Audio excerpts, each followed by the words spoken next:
Chapter 10, Shadows of Aftermath. From an aerial vantage, dreamlike, perhaps beyond the fly's final consciousness, the square revealed its turmoil. Security details rushed the stage, forming a protective ring around the collapsed leader. Medics frantically administered aid. Officers barked commands, shoving back the press of the crowd. Flags that moments before fluttered in triumph now dipped in uncertainty. The speaker, still gasping, was eased onto a gurney. Sirens wailed as an ambulance, marked with a red cross, arrived at the grand building steps. Soldiers parted to let the medics pass, though a wave of confusion still pulsed among them. Some in the crowd craned their necks, desperate for a glimpse of their fallen leader. Others milled about in frantic uncertainty. Should they stay or flee? In that swirl of chaos, the fly's body lay near the foot of the podium.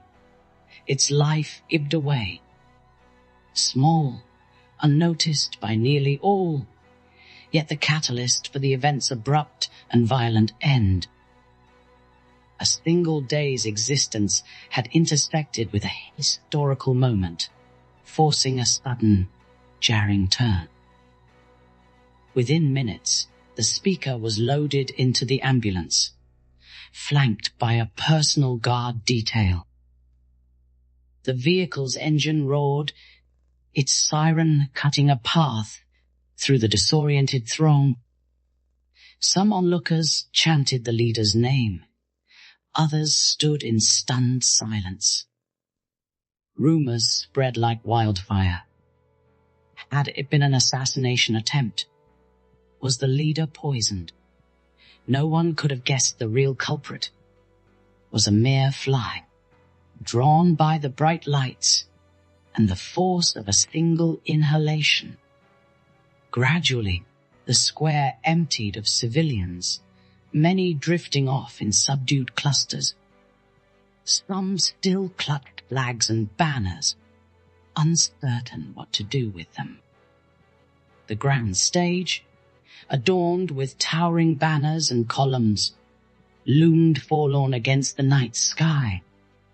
Spotlights flickered off, one by one, until the once festive plaza lay cloaked in a somber darkness.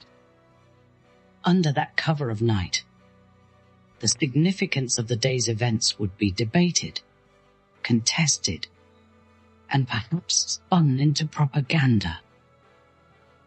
But for now, all that remained was the hush of a city, trying to comprehend the sudden collapse of its central figure. Streets that had been jam-packed minutes before grew eerily quiet, footsteps echoing as small pockets of people headed home or rushed to hospitals for updates. A cluster of soldiers still surrounded the stage, picking up dropped flags, dismantling equipment. One officer bent down, noticing the tiny form of the fly on the wooden boards. With a faint look of distaste, he flicked it aside with a gloved hand, unaware of the creature's pivotal role.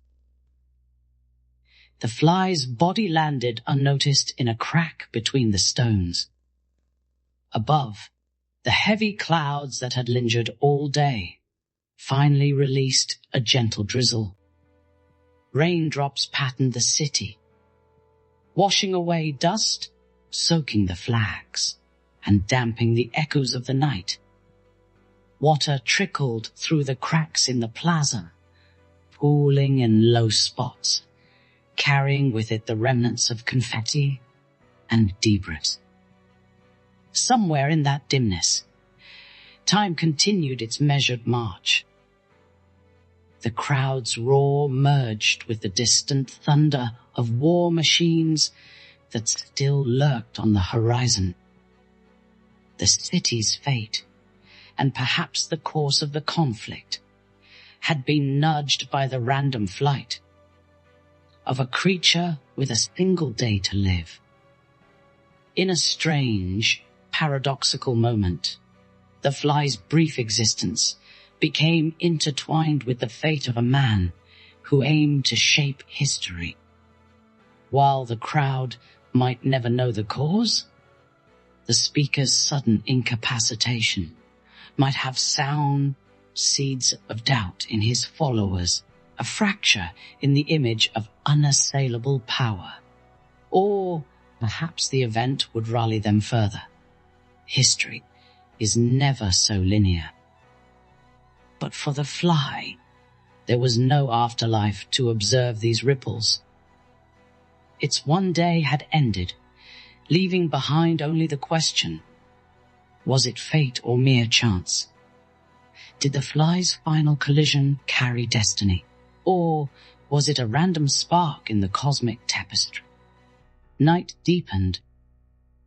The city, still humming with scattered voices and clanking vehicles, wore a mantle of confusion. In some distant sector, searchlights continued to sweep the sky, perhaps anticipating air raids or signaling a state of high alert. Yet amid the gloom, the city's monumental facades retained their grandiose poise, as if carved from the bedrock of an empire that believed itself eternal. And so the stage darkened, the flags drooped in the rain, and the memory of a single fly's mission lingered like a whispered echo. The fleeting question remained, could one day, one tiny life, truly alter the course of what was to come? The answer, if it existed, rested with the slow churn of tomorrow's events. Events the fly would never see. History's tides might shift subtly or dramatically because of this night, but life, in all its forms, would continue on. In some other meadow, at dawn, another fly would awaken, carrying the same spark of wonder and the same burden of mortality. Epilogue, a lingering mystery. Under the dim lamplight of a near, empty square, a solitary figure stood, rain glistening off a long coat. The podium lay empty now, the banners tattered and drenched. Steam rose from vents near the massive government building, ghostly wisps against the stone facade. The figure gazed at the very spot where the speaker had collapsed. A hush still clung to the place, heavy with the residue of shock. If one listened carefully, they might still hear the echo of collective chanting, and the screech of a microphone falling to the ground. The figure shivered, pondering the fragility of power and life itself. He'd heard rumors of an assassination attempt, of sabotage, even of a curse befalling their leader. Yet he'd seen it happen. Saw the man choke mid-sentence, cuffed into silence by what exactly?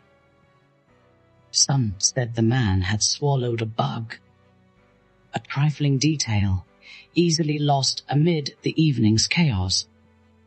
And yet, if it were true, how could something so insignificant undo such a grand display of force and ceremony? The drizzle had eased, leaving puddles on the cobblestones. The figure took a final step toward the podium, letting his thoughts wander. The entire city had been on edge for weeks, anticipating that grand speech. Now, no one knew what would happen next. Orders from above would surely filter down by dawn, perhaps turning this strange fiasco into an even more fervent call to arms. Or perhaps seeds of doubt would blossom. Only time would tell. But the figure found himself haunted by a peculiar thought. A single day in the life of a fly, could it end in such a momentous intersection? Shaking his head, he told himself the notion was absurd. And yet the simplest explanation seemed to be that the speaker's own breath had drawn in a small insect, triggering the cough that toppled an empire's rally. At least for tonight. Stepping away from the puddles, he imagined the little insect's final day. Born at sunrise, dead by dusk, woven into the tapestry of a world at war, a cosmic joke or destiny. The question hung in the air. He turned to leave, his footsteps echoing across the deserted plaza. Night had grown silent except for a distant rumble. Could be thunder, or maybe artillery. Ahead, the city's tall spires and imposing structures loomed, silent witnesses to everything that had transpired. Life would go on, wars would continue or end. Rulers would rise or fall, and a new dawn would erase the night's confusion. But one small event would remain etched in memory, retold with a mixture of bewilderment and awe. In the darkness, a single life, fragile, fleeting, had irrevocably intersected with power.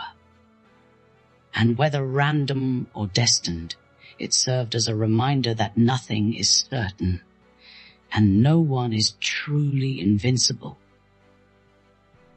The square emptied, the rain washed stones reflecting the faint glow of the street lamps.